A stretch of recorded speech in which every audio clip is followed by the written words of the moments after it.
Your sound just cut out for a little bit, Tim. Oh, okay. You can hear me now? I can hear you now. Yeah. I'll lift my mic up to the camera. Yeah. Look at that. It's a blurry mic. That's why the sound isn't that good. Ah, no, I'm So joking. I'm joking. now I know we've called our podcast Fix Your Feed, but Mhm. when I saw our first YouTube episode, I was horrified about my face because of my old ass Microsoft web camera. Oh, I'm gonna have to check it out, like the difference. So this is now an episode of Fix Your Face, and when I say your face, I mean my face. I don't know. For me, I couldn't really tell, but is it? I don't know. Oh, it's better now. It is. Um, It looks great. I don't know. I just didn't realize. Maybe I'm just not that observant. Look at that. I'm changing the Ooh, white balance on my face. So whoa. now I'm in a cold environment. I I don't wish it know, was on. 45, 70 seems like a good white balance. Wow. How are you doing that? Oh, AI Oh, companion. What does AI companion do? Oh, it just takes notes. yeah. Yeah, right. No, I adjusted the color. There's a little piece of software I downloaded for the Logitech camera, and Okay, it okay, just okay. gives you all the settings. I think that the Mac is only 720 as well. I think. I would say it's higher because Oh, right. Okay. Maybe I don't know. my 720 face in the last episode looked really well, 720, it might have even been exaggerating it. I think my face looked more like 480. You're hilarious. Oh, hi, Otter. Hi, AI assistant. Yeah, so in case we say anything deeply insightful, Otter will transcribe it. Amazing. Oh, how have you been anyway? Before we get into it, Yeah, pretty good. There's a couple of developments, but is that for after the record button? I would say so. And I don't even know if it's for them, to be honest. Touche. Touche. Do you know what I really like about our title of this podcast, Fix Your Feed? Is What do you like actually about it? it's super reflective also of where I'm at the moment. Because as you know, I was um at a chiropractor slash physio appointment this morning because my hip, my joint on my right, well, my right hip has been quite sore.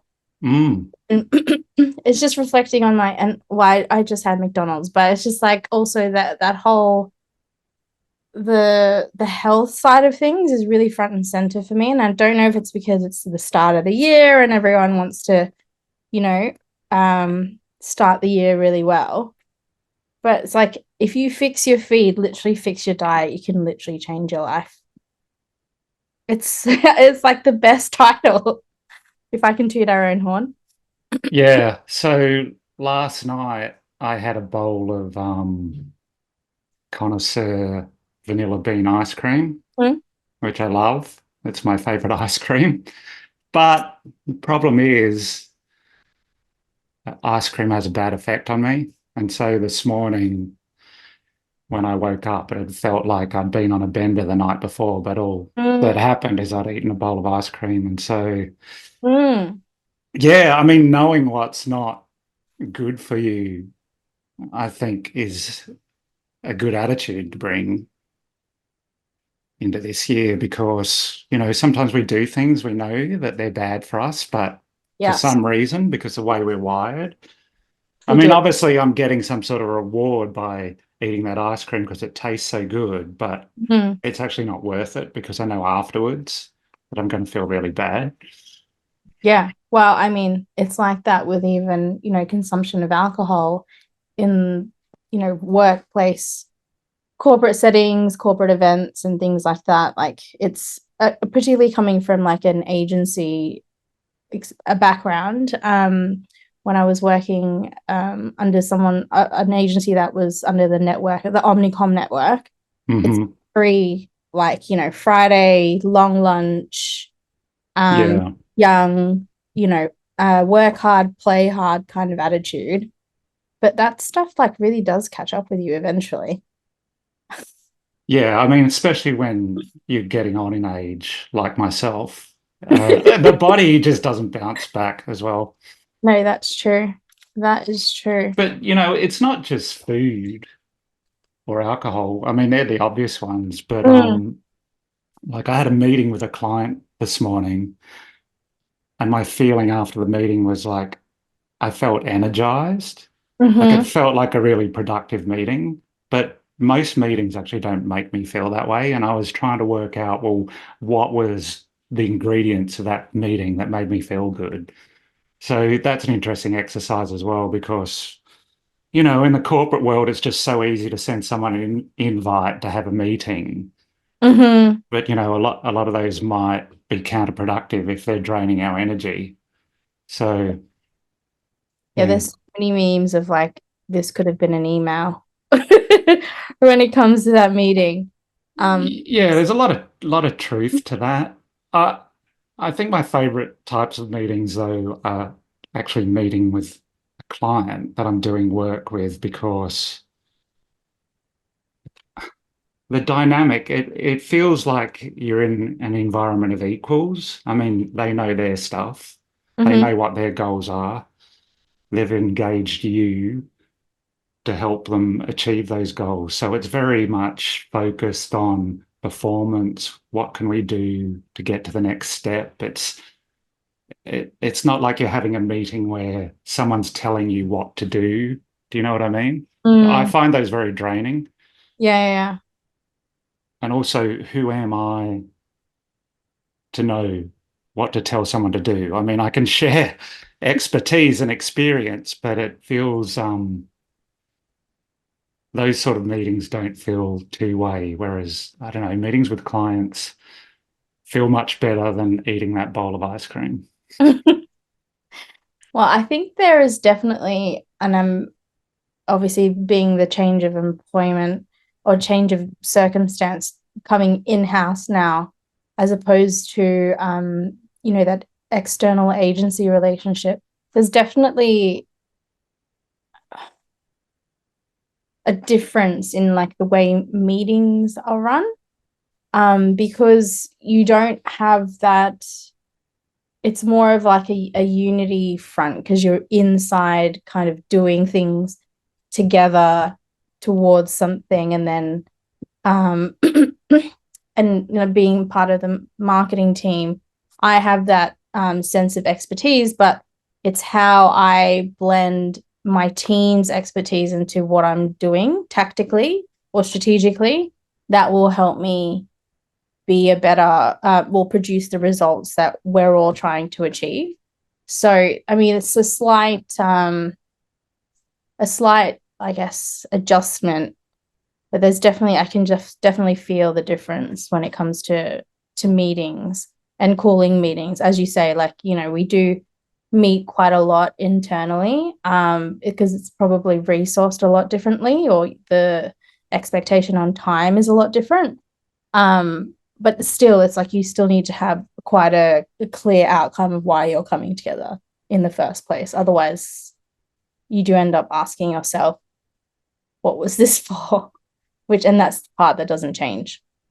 Yeah. So, do you think it's easier to cut to the substance of whatever the topic of the day is if it's a client side meeting? You're talking about your experience now having meetings client side rather than agency to client. Yes, because when you're agency to client, you are focused on a particular problem that your expertise is looking to help. Whereas obviously with in-house, myself as marketing has a problem, but other areas of the team have problems as well, which impact what I want to do as an example, or will impact what I want to do strategically as an example. So yeah, it's definitely a little adjustment in how it impacts what you do, if you know what I mean, or like how you're delivering that value is slightly different. So yeah, it's really interesting. I don't know which I prefer, if I'm honest, because in some ways you have a bigger view on the issue or challenge when you can see all the different, or when you're exposed to all the different parts of the business and people are coming together to express what those experiences are, as opposed to the agency client relationship where they're divulging to you what they think is important to that particular brief. And where I found I'm sometimes I guess you're asking broader questions where the client hasn't thought of that particular aspect actually impacting what you guys are trying to do together in that agency client relationship. So yeah, I think my point is, in terms of meetings, it's just the way that the different angles and the different objectives come together is really important, regardless of the relationship. I think that's what I'm trying to make, the point I'm trying to make. Yeah, I think another reason my meeting this morning energized me is the client had a problem that they were trying to solve that they couldn't solve in-house. They did try and solve it in-house. It's such a basic problem, probably common to a lot of Mm-hmm. companies where they have a number of executives and they want to raise awareness in the Mm-hmm. marketplace about a certain thing the company's doing. And so this comms person was like, we want our executives to post about this topic. Mm-hmm. But the executives have basically said to this comms person, I want to talk about this topic. Uh, And so I was actually able to help her see that the topic she did want to talk about is actually relevant to each one of the executives. It just has to be framed in a very tight way for mm-hmm. them. But it's interesting because like more and more companies now are looking at, their people, whether they're executives or managers, whoever. And now they've come to the realization that we might get more cut through if those people were sharing information rather than it just all going out on our brand channel. But of course the challenge then is the more people they get on board, a lot of the content it, it it falls into the trap of perhaps only preaching to the choir, and a lot of the content looks the same. So yeah, Mm, it's definitely a big challenge for comms departments. But the point is, I enjoyed that meeting because, I had opinions informed by experience that I could bring to it. And yeah. it was an exchange of ideas. Yeah. No, that's great. And actually, that reminds me of a post. And excuse me, I'm just on the side trying to remember it. But um, it's the We Are Social, the Digital 2024 report that they do on all of the different channels and the trends across the different regions. It's actually really interesting.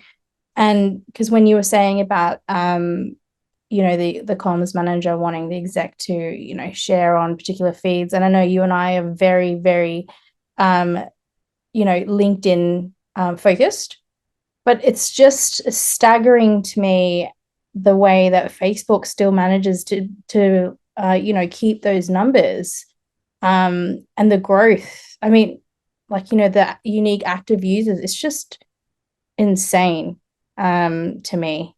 I don't even think I saw LinkedIn in the top 10 for Oh, my. really? Yeah, no, I'm trying to find where I saved it. But it's really interesting to me because of that whole B2B aspect, you know what I mean? Obviously LinkedIn, if you want to target, people who work at particular places, but um it makes sense because it's that business context. But when you're talking about, preaching to the choir and um maybe sometimes you get more of a resonance when you get people where they're spending their time in their normal everyday lives, which is obviously Facebook, given the numbers. Um, so yeah, what you were talking about just reminded me of that. I'm just gonna have to find it, but I'm still absolutely staggered at um the way Facebook is still very much on top. And I know a lot of that is, acquiring other channels and things like that and how they're able to kind of amplify that reach that way. But I just think, will there ever be a time when Facebook's not on top? Yeah, so the stats, they're still treating Facebook as a separate platform. They're not rolling in the stats of WhatsApp Not, or no, or correct. That's right. Instagram. No, it is still very much separate. Just trying to find it. But Yeah, so what is in 2024, what is the appeal of Facebook? Because I was thinking about it the other day. Like, I don't want to flex, but I will flex. And my flex is I haven't logged into Facebook for a long time. right. In fact, the last Oh, thing, and the your ones, sound just cut out for a little bit, Tim. oh, okay. You can hear me now? I can hear you now. Yeah. Yeah. I'll lift my mic up to the camera for that. It's a blurry mic. That's why the sound isn't that good. Yeah, so I like yes, and there was a whole bunch of messages waiting for me, and the Hmm. ones from people that I cared about, I replied to and said, "Look, um, I only just saw your message now. If you want to reach me, DM me on LinkedIn." And then I logged out again. But it made me wonder, what is it about Facebook? Because it's been around so long. What is it that keeps people coming back to it? Yeah, I mean, I've used it since, gosh, my son's 15, 16 this year. So, yeah, 16 years. And it's just, I mean, I'm on it like every day. But I think for me, what kept me on it was the family aspect. So having, parents that lived in a different country over the last 8 years, and even just having relatives, that live in a different state. Uh, so maybe it really is about that connection side. But I just wonder, not wonder, but I know that there's just some way that you can harness it for B2B effectively without, because obviously it is still very much a highly used platform. So I feel like there's just something there, and I just can't get my finger on it. Like, how do we actually utilize Facebook and B2B in a way that's just as meaningful as using it for LinkedIn? Yeah, that's Yeah, my good question. So perhaps there's untapped potential there Mm. since the user numbers are so high. Well, is Yeah, it daily active users? Is that still high? daily time spent. No, that's internet. So this report's really interesting because it also goes into internet use as well as social media use, and it also highlights the growing, I guess, device usage across different regions. It's yeah, the numbers are just astounding. I'll have to share it with you, the report. I'm actually just trying to find the one Yeah, specific. we could actually put a link to it in the show notes. Yeah. Oh, here we go. Yeah. The types of websites visited and apps used. So obviously chat and messaging um is the top ranked at 94.7% of is chat and messaging sites. And then the next one is social networks at 94.3. And then search engines actually comes in at third, which is at 80.7. So again, when we're talking about, the significance of social media and that the importance of that personal peer-to-peer voice, like that just shows you right there the importance of social in the marketing strategy and mix, given that's where, like, in terms of audience, where is our audience? Well, that's what they're doing online. So yeah, just trying to find more on the social side. Yeah, main reasons for using social media, almost 50%, keeping in touch with friends and family. So there's Makes my sense. that's why I've been on Facebook for 16 years. Yeah, it's pretty hard to farm that out to AI, isn't it? Am I talking to my daughter or am I talking to a bot? Oh Hey, my. that reminds me, I received an Mm-hmm. in-mail, I should say, not an email. So an in-mail is the LinkedIn equivalent of an email where companies can pay LinkedIn to market directly to you. Mm-hmm. Yeah, this was flexible creative writing consultant opportunity. Hi, Tim.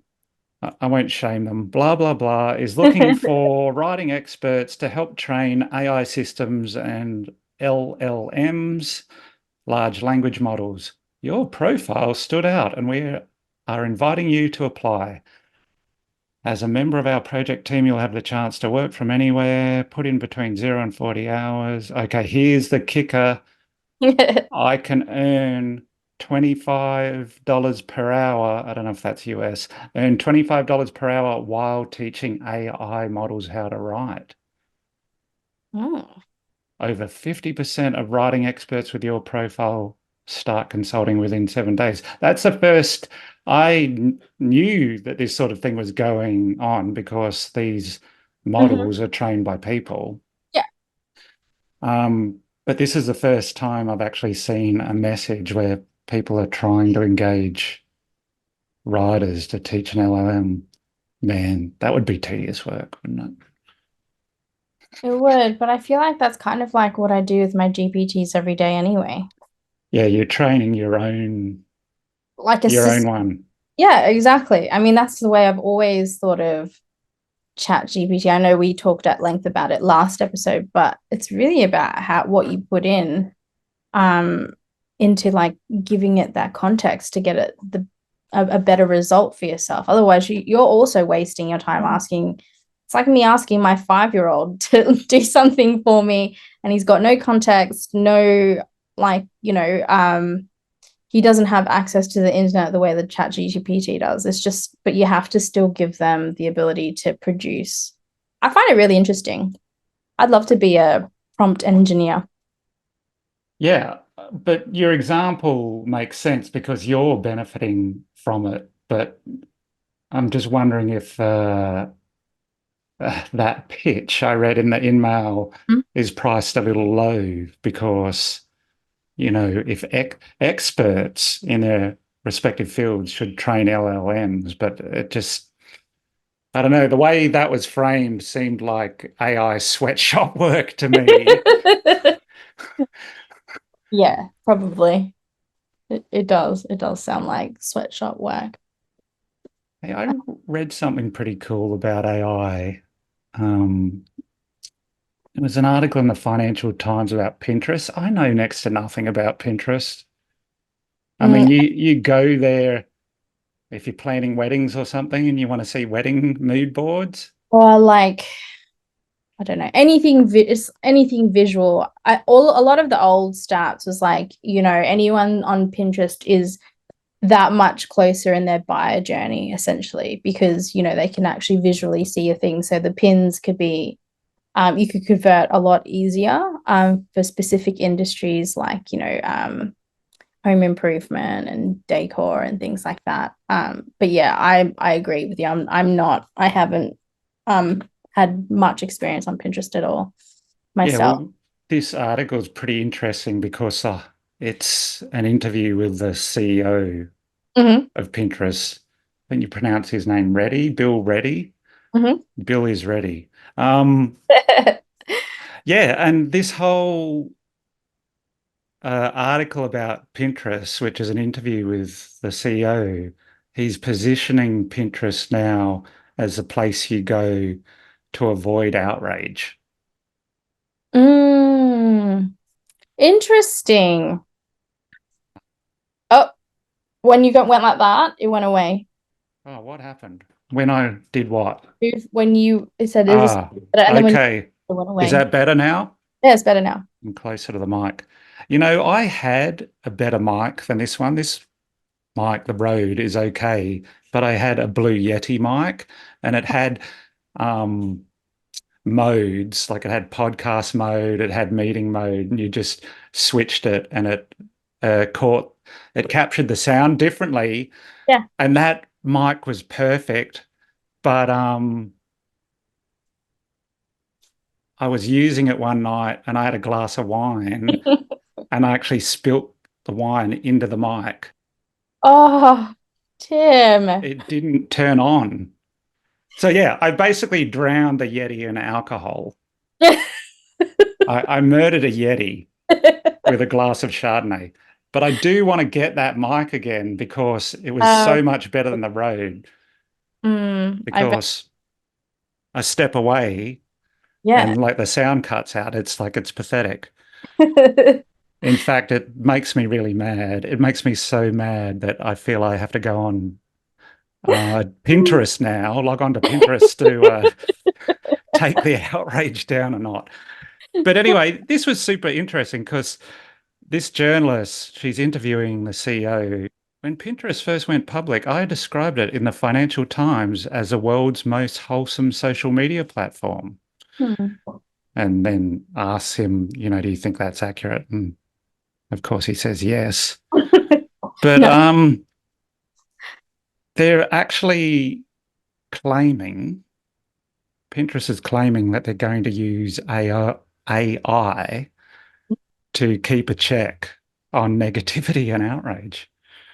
Oh, well, that's not gonna have any hiccups or challenges. Sentiment has always been very typically difficult to track, regardless. Although, but AI these days is much better than what it used to be back. Yeah, so here's something. I'm just quoting bits from this article. Thanks, Financial Times. Maybe you could send us some money our way because we're promoting your publication. This is a Pinterest CEO. The metaphor I use for this is that it's like driving down the road and approaching a car crash up ahead. We all know you shouldn't look right, but everybody peaks.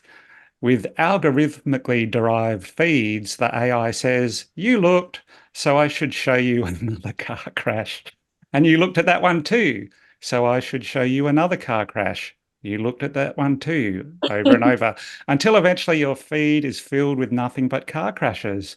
That is what has happened with social media. You know, uh, there's something about this that just doesn't sit right with me because it's basically, I mean, more power to Pinterest. I mean, I don't think people should see car crash mood boards on Pinterest. He's using that as a metaphor, but it's this idea, well, we can't be trusted anymore. It's like the bowl of ice cream I was talking about last night. I should just really surrender to an AI that locks the fridge or something because I don't. I don't know if willpower's the right thing, but it's like I just can't be trusted. Hmm. So willpower. Yeah, willpower. I don't know. Even like this is a can of worms, isn't It it? is. And I mean, a lot of it comes down to advertising because, that's a big source of income for the platformers. Well, yeah. The platforms. Advertisers are becoming more aware that much of what's driving the view time on a lot of social media is negative content. And then, it's talking about Elon Musk and X because I suppose he's a convenient example to hurl tomatoes at the moment. But it's interesting. But didn't we, wasn't the old stereotype that, the most popular thing on the internet was always kittens and cats? That's what I thought because when I log into X using the example of the platform that they're trying to counter, Mm. I see a lot of cute animals Well, that's great. like kittens, dogs, bears, deers, Like, yeah. birds, fish. I mean, people don't normally think of fish as cute, but Yeah. I like fish, so maybe the algorithm has identified that. I have, Yeah, I don't know. The argument seems like a bit of a slippery slope to me. yeah, I agree. Because I do actually, and that's the other thing about stickiness when it comes to Facebook, as well as the social aspect. I do notice that I do get served a lot more of like things I don't follow that obviously they've picked up, like for like or whatever it is. Um, and they generally get it right, if I'm going to be honest. I mean, I'm having a quick look through my feed now. And I guess maybe that's what they don't get enough credit for. They must actually get it right in order to keep those monthly active users as high as they do and to keep that ranking as high as they do. Oh, so you're looking at your Facebook feed at the Facebook, moment. Yeah. yeah. They do a really good job of I've just noticed it the last few months of like pages I don't follow like at all being served to me based on obviously pages I follow or groups particularly that you are Mm, because there's this really great group called View from My Window on Facebook. mm, It's a global it's just like a group chat of people taking photos from their window. And it's actually really I love it because you see people from all over the world. And it's yeah, it's just a really nice uniting kind of group chat. But then obviously there's been another spin-off, which I didn't even realize until that was served into my feed because it says, yeah, this is the original group, and then the other one will say view from my window. But yeah, just on the whole thing about algorithms and AI, I think I don't know. Yeah, it definitely is a can of worms because it could go much the other way. Like we don't want the population just to see XYZ, which is why I guess today the trust in the media is so low because they we're trained or they're asking us to focus on one or 10 very small events in a very big world of things happening every second. um so yeah, it's as much as social media has been obviously has had negative effects in terms of that social bullying element. There is also that side of being able to actually see what a real person is like streaming or showing or commenting on when it comes to like crises or whatever might be happening on site. yeah. So like imagine if your view from the window was like something really bad was happening outside your window, but it was relevant to a lot of people, like because the view from your window or my window was not advertiser friendly, does that mean that just gets filtered out now? Yeah, well, exactly. But I think for Facebook's sake, I think or I don't know, I'm just guessing here, but they obviously after seeing all of these different reports and whatever surveys, they actually do understand that people do go on there, for that scroll appeal. You just kind of like looking for something interesting. Like you might just be sitting at a bus stop. Look at all the bus stops that you walk by. Where's the person that's not looking at their phone? Um, Yeah. So Train station, it's the same thing. So they have to have that element of like cutesy or like, yeah, like seeing other places that of the world and, look at Instagram and what that used to be, like the whole beautiful photography element. I don't know if it's really. yeah, I don't really understand what Instagram is anymore. I mean, I have an account and I go on it, but Yeah. it's hard to Well, it was trying to be TikTok. That's why. right, yeah. Yeah. A very similar thing, seeing a lot of things, a lot of content on my feed that I don't necessarily follow, Right.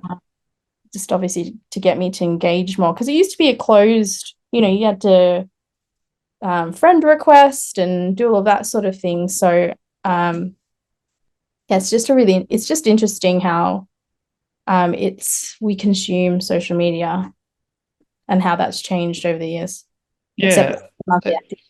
It's interesting you talking about Facebook, and I was like trying to make myself look superior by saying I haven't logged into it in 33 years, which would be an achievement if you think about it. But perhaps if people step away from a platform, the engineers or the product managers, they have to work that much harder to try and entice people back. So if people do dip back into it after a period of inactivity, perhaps they could be surprised by finding out the way it works has improved or they're getting better content in their feed. Exactly. Yeah. Exactly. And I think from what I can hear of, I mean, I haven't been on X for quite a while, that it was a very similar thing. They were just getting content that didn't seem as, I don't know, relevant to them at the time. And yeah, I don't know. I've never been that anti X, so I haven't. Yeah, because I don't engage with many posts on X, notice I didn't say tweets. They're posts now, X Oh, posts. I miss tweets. Like the algorithm doesn't have much to work with in terms of feeding me new stuff, and I'm not following many people. But I'm finding with X that the thrust of everything is humor based now. I'm just seeing a lot of funny content appear in my feed. Yeah, well, why not? Memes and jokes and like ridiculous Yeah, things. yeah, Mm. yeah. Mm. Oh, wow. I made a bit of a, not a faux pas, but apparently here, favorite social media platforms by percentage of active social media users aged 16 to 64, who say that each option is their favorite. It's actually Instagram. It's only 16.5% though. And WhatsApp is second. So that's And really, that went up to 64 years old, did it? Instagram. yeah, yeah, Yeah. up to 64 years old. And that's Wow. another, yeah, that was another stereotypical social media stat as well, is that after um the first adopters, 40 plus women ended up being the highest adopters, and they became like the most active users on Instagram. So it became uncool. Once the same that what happened with Facebook was like a college, social network, and then once your parents are on it, it's not that cool anymore, which actually I can relate to. And once your parents are on it, forget about it. Yeah, forget about that. Yeah, so it's really interesting. And then for all of the talk that we have about TikTok, and obviously this is a very generational thing, it comes in its one, two, three, four, fifth at 7.4%. So So they, Instagram, according to this study, is still ahead of TikTok. well, of what people say is their favorite app, social media app. So do you think those numbers might be skewed because like I'm not telling you. TikTok has this kind of sketchy, um, what am I trying to say, reputation? Because it's like it's ruining civilization. Wow, maybe. I don't know. Well, and that's 16 to 64. I mean, does that cover enough of Gen Z? Well, maybe it doesn't. Yeah, it's interesting because my youngest daughter, who liked consuming content on TikTok, Mhm. she just uninstalled it from her phone. And, she's doing year 12 at the moment, but she said, Dad, it's just, it's not helping my life. It's not helping me stay on top of school. I'm seeing a lot of stuff on there that I don't like. So Mm. I just thought that was interesting feedback from a younger generation. Wow, super wise. And I have interestingly on TikTok, because I've noticed on LinkedIn, amongst other people in the marketing profession, been saying how much TikTok is now, the next new search engine. And over the Australian Open, I've noticed in the ads that they're really leaning into that, in the TikTok ads, where if you want to, because it obviously was tennis related, if you want to learn how to play tennis better or barbecue better or something, they're really leaning into TikTok as the new kind of search platform. And I've seen all different, I've seen obviously the, more hype posts around that. And then I've seen others who have actually showed data that proved otherwise. But I think it's really interesting, an interesting point, and interesting that TikTok is actually leaning into that through their advertising campaigns. So, Yeah, so rather than social and search, this is social as search. correct. Yes.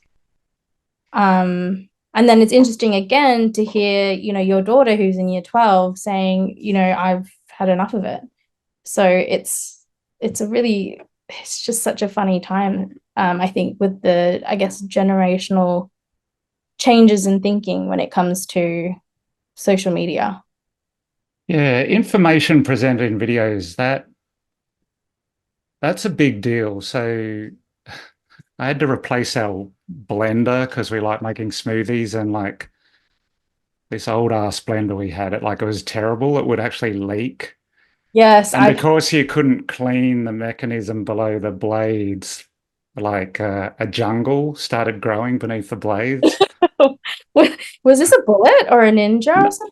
No, it's a pop. this Because that happened to my bullet. that's interesting. This predates the ninjas and the bullets. Ah, And so I wanted to replace it, but I had specific requirements. Like I wanted a new blender that had a glass jug because most of them have plastic. And I don't want to turn this podcast episode into like the evils of microplastics, but you should really look into it. a And hundred percent. If you really want to fix your feed, look into microplastics. because it's doing stuff to us. Bottled water, plastic bottled water, forget about it. But anyway, so I wanted a blender that had Oh no, not this. a well, by episode 3, you might have sprouted antenna or something. I am getting a headache just thinking about it. Yeah. Sorry, Anyway, go. I didn't want to frighten you, but yeah, you should probably like get a steel bottle or something. Yeah, I know. Empty the water from the plastic water bottles into the steel and convince yourself that there's no It's fine. microplastics in it. Anyway, And then sorry. walk around We with digress. a rainwater tank strapped to your back and a hat where like when it rains it'll all drain into your backpack and then there's a straw. Oh, but the straw can't be plastic. No. Anyway, so I wanted a blender with a glass jug because, most of them have plastic jugs.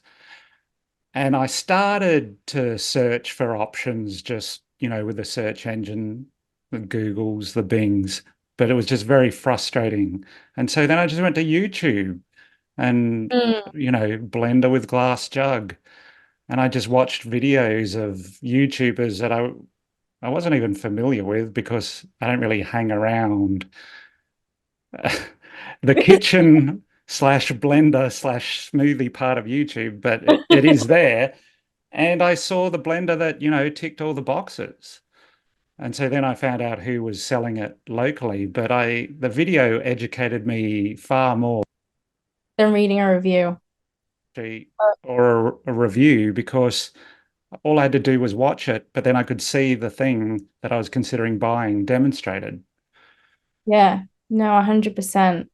And it's really interesting talking about video because I'm looking at another graph from that report and time spent using on each of the social media apps.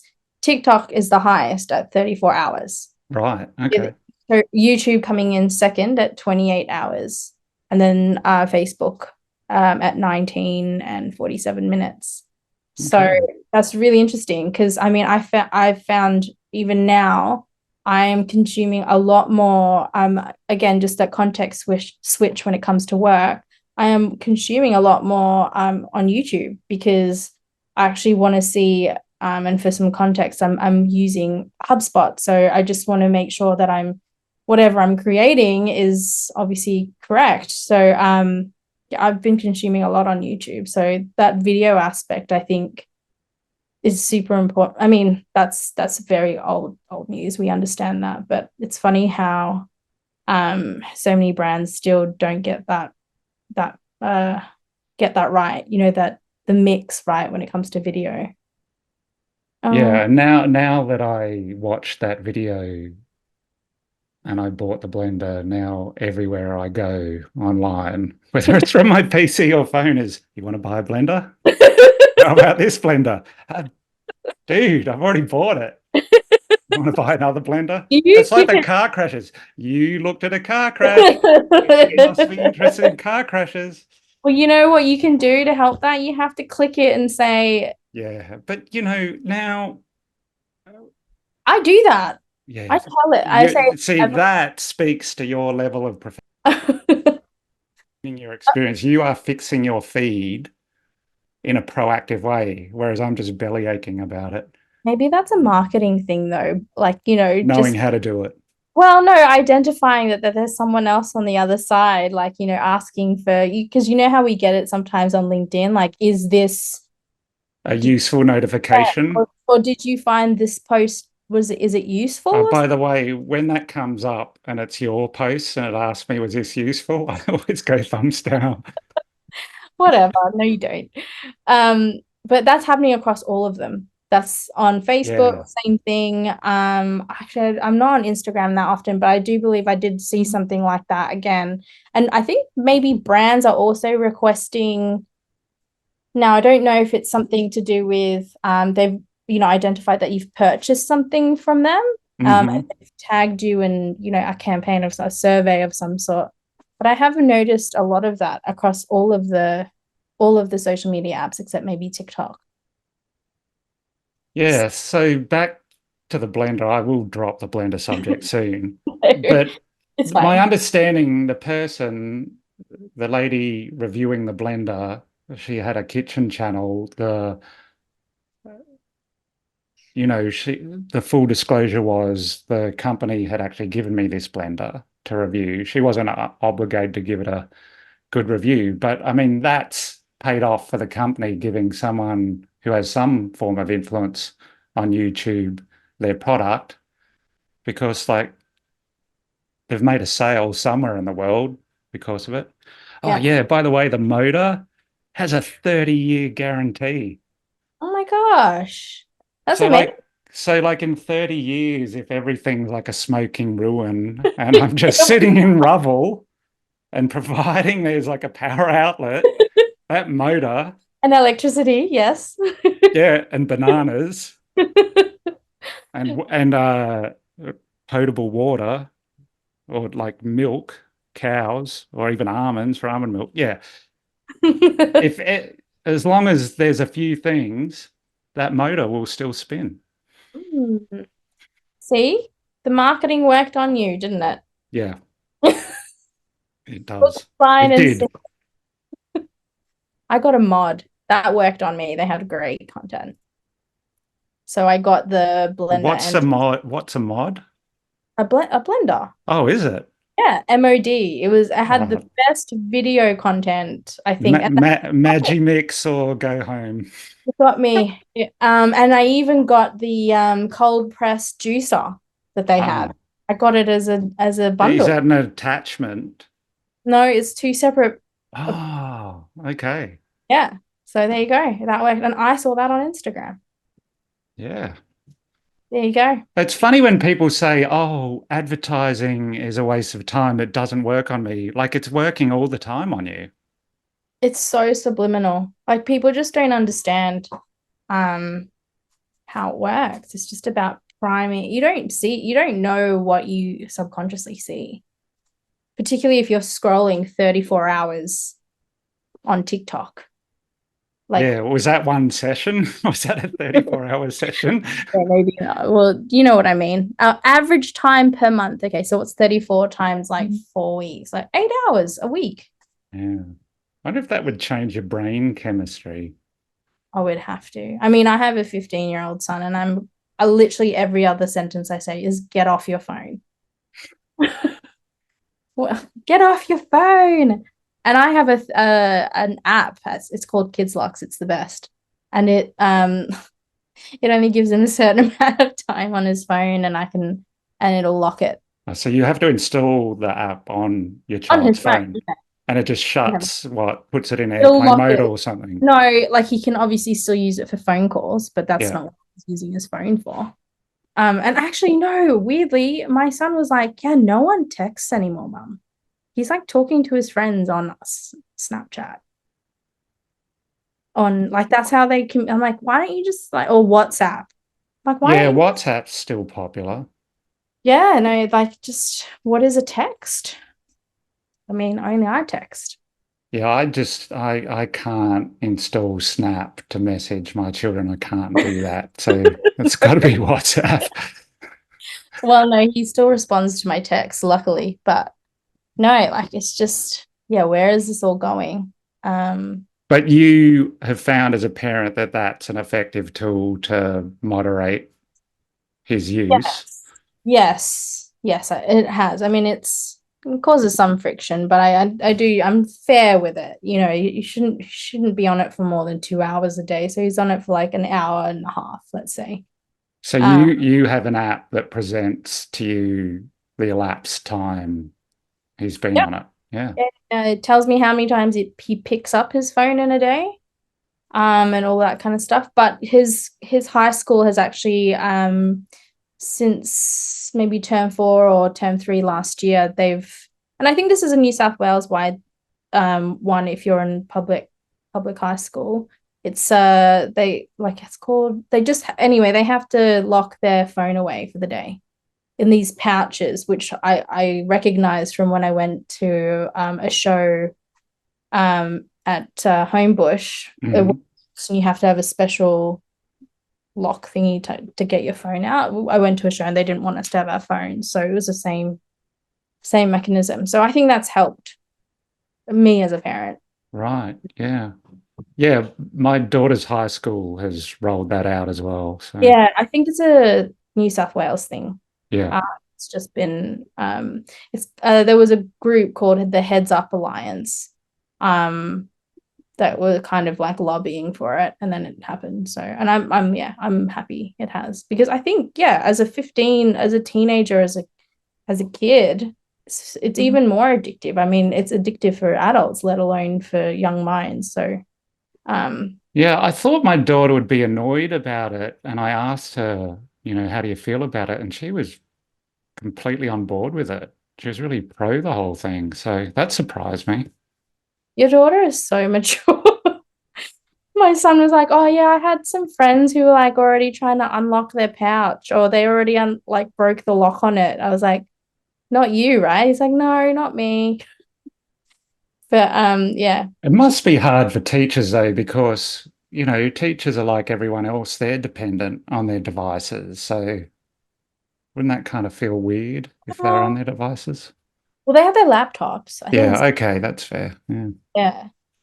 Um, and actually, my brother, who's 10 years younger than me, but just went back to uni, undergrad, and he was actually just saying how much he didn't like uni because he was so much older than everyone there, and that all he could see was like these people in his class just on TikTok all the whole session. So, yeah, very interesting times. On another note, I saw a post on LinkedIn about YouTube thumbnails. Mm, So, like, I made a thumbnail for our first episode, but yeah. like, when you scroll through YouTube, Oh, it's it's kind of embarrassing actually, because the thumbnails look really goofy. And so, like, to sell the episode, people are like going or like pointing at something, and like, do we need to do that? Or do I just like grab screenshots of us from the video? Like, do we need to look goofy to get people to click on this? I mean, I'm looking at my YouTube feed right now. I don't know. Mine don't have many goofy. Mine are more still like that smile and like Right, okay. a bit of that. Yeah. Um, but no. I All right. mean, we're gonna have to book a whole session just to do goofy pics. I know. It seems like people have actually had a photo session to just Yes, reel just off hundreds of them. I mean, we could. It would feel a bit weird though, wouldn't it? well, we could also test the walk and talk podcast if I we were would gonna. like to do that. Yeah. I just don't know how you would do it. I haven't, I'm going to research that. but it's just so much better. Just Yeah, we could have a really interesting location each time we do walk and yeah, talk. yeah. Like here we are on top of Yeah. the Harbour Bridge. The sound would, So you can be up there. I'll be down the bottom. yeah, When Tim's at the we're doing this podcast in two different locations. Do you yeah. know I can't even barely walk across the Harbour Bridge? It gives me like because the wobbling and the I've never done it. I've never done the bridge climb. yeah, I wouldn't do that. No. Probably because I don't like heights. No. that that would be one. No way. Yeah. No way. But yeah, no, I see what you mean about the thumbnails. I mean, I could definitely see a mix of like, I don't know what you go on your YouTube, I think, one day and just maybe take note of what makes you stop scrolling. because If I like think about it, it's because I want to listen to what that person's saying because of, I've always been yeah. whoa, what Oh, was sorry. that? Um, Because there might be text in the thumbnail or the title of the video. That's the thing that's generally going to make me stop. correct. And that's the thing. Maybe I'm missing something on YouTube. It's like maybe how it's delivering the content to you, but everything I've got on there is off of what I searched. So I'm not Yeah, necessarily at the thumbnail. Yeah, yeah. that's interesting. So it's probably premature to like build a studio to create Mr. Beast level YouTube thumbnails. It's never too late. It's never too late to do so. I mean, we could try it if you want. I I am quite keen to log into Pinterest and create a car crash mood board and see how good the AI is. Oh, you should have taken some video of the forest growing at the bottom of your blender. That would have been good content. Seriously, it was Jurassic Park level stuff. And then my wife and I just sat down and said, "Oh, we can't do this anymore, can we?" It's like, no, we need a new blender. Hilarious. Well, on that good content note, and going back to like B2B, and we've had this conversation before about particular verticals where everything looks the same. Yes. Like the whatever vertical you're in, you're kind of all hitting the same content pillars or themes, or even your slogans can be like so. And I've seen so many great posts about the difference of obviously bigger brands like Salesforce and like Asana, and how vague some of those like slogans and things like that in their campaigns are. Like, for example, I don't know, we can help you increase your revenue, or Yeah, if you didn't know what Asana was or even Slack, I mean, most people know what Slack is, of course. It's hard to really interpret their copy, their value prop, because it doesn't actually tell you what the no, tool does.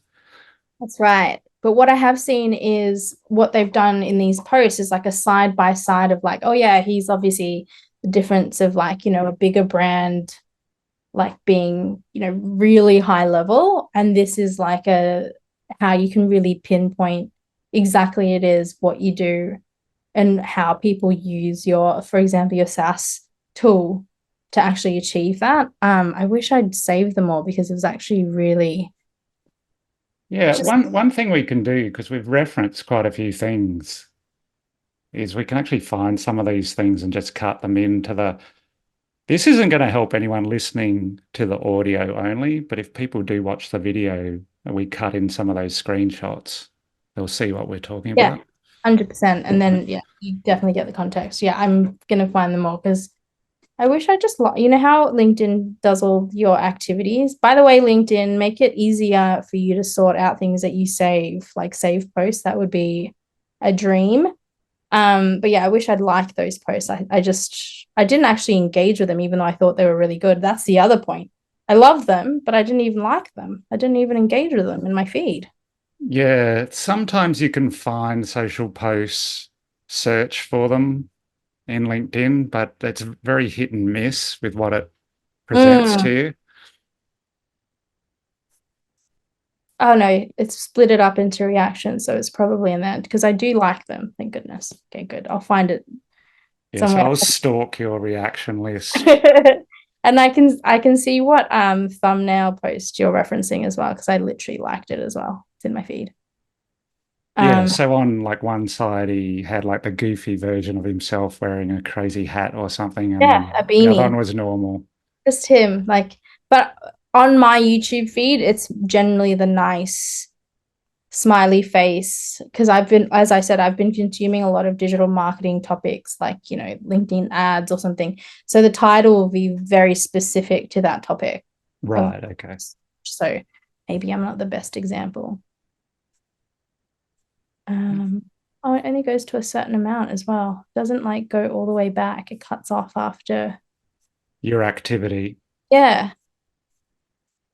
Yeah, I mean, LinkedIn, I don't The know if they UI. just, I don't know if they laid off a lot of people lately, but they really do need to put some work into the UI. Yeah, I know. I think they're actually investing it into the paid ad side because I've been doing a bit of paid, and Tim Davidson, who I follow, was just also pointing out an upgrade in the campaign side of how easy it is to retarget now. And obviously, well, I haven't been in the ad side for very long, or I took quite a while, so I didn't actually know that that wasn't a native offer. But I think that's where they're putting all their money. Yeah, it Not, makes sense. I mean, that's where the revenue's coming from. and maybe they're putting it into mobile. Do you find the mobile experience is better than the desktop experience? Uh, I tend to prefer the desktop because I can do more on desktop, but I've noticed each time I log in through the browser now, I get a notification saying something like LinkedIn works much better with the Windows app. So they're actually trying to get users because you can download apps for Windows on Right. your PC. So I haven't done that yet. Maybe I should Oh, investigate it. But you can actually in the Microsoft Store or wherever you get your PC apps, you can nice. download a LinkedIn app. But I don't know. So an app within an app. I remember Instagram did this, and like years ago, I downloaded the Instagram app for the PC, and it took over my whole desktop, Right. and I just uninstalled it because Probably the it was memory. very obtrusive with its notifications. I can't stand notifications. So is this an app within an app? Is that what you're saying? Yeah. So That's if not. I put in the search bar on my PC, LinkedIn, nothing comes up. Sorry.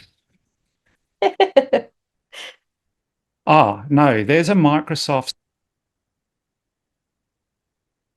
I put in LinkedIn that, just dodging all the Pinterest car crashes to get to it. Oh, it doesn't even come up there. I don't know. Interesting. Oh, it didn't come up because I didn't spell LinkedIn correctly. Yeah, there's a LinkedIn app, offers in-app purchases, 3.6 star average rating. Um, See all ratings. Okay,